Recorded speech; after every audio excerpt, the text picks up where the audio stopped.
Hello and welcome. In a world that feels like it's getting noisier and more confusing by the day, a lot of people are looking for a clear blueprint for how to live.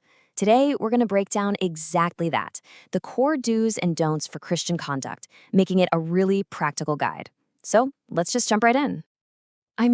Let's be honest. This is something we can all relate to, right? Modern life feels, well, complicated.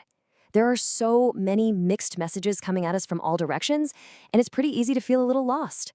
And that's exactly why having a clear set of principles is so important for so many. So that brings us to the big question. What's the actual actionable guidance for someone trying to navigate all this?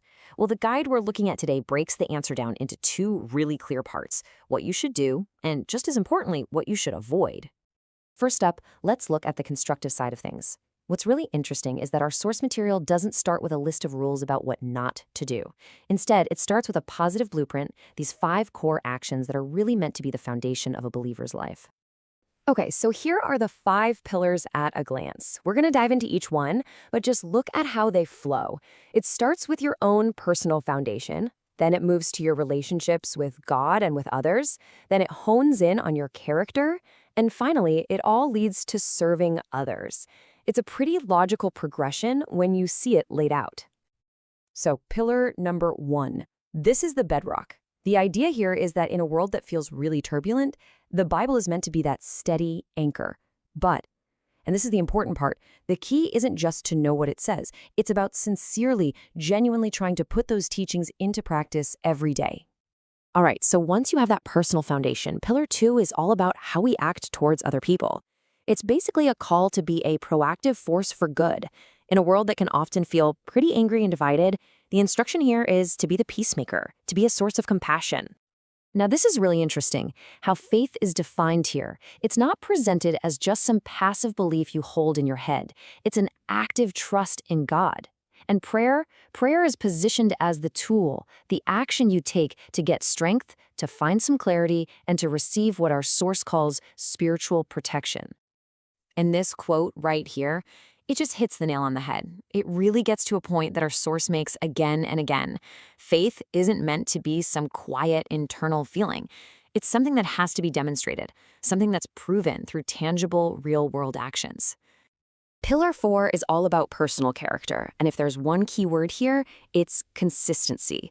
The idea is that you live with integrity not just when people are watching, but everywhere, at home, at your job, and yeah, very specifically online. It's about having one unified ethical self. And here we are, the final do, and this is really where it all comes together: service. This is presented as the culmination of all the other pillars.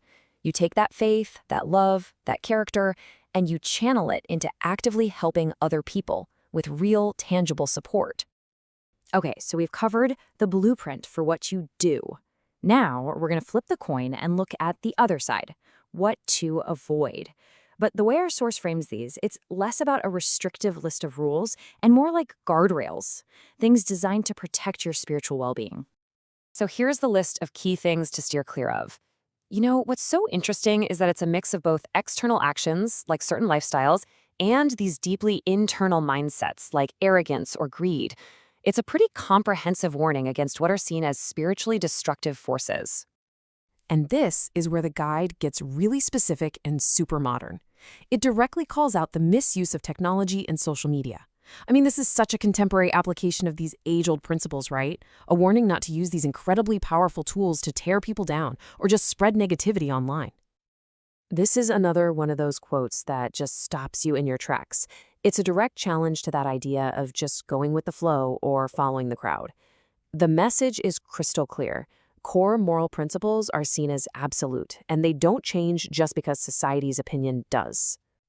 So when you put it all together like this, side by side, you really see this fundamental contrast.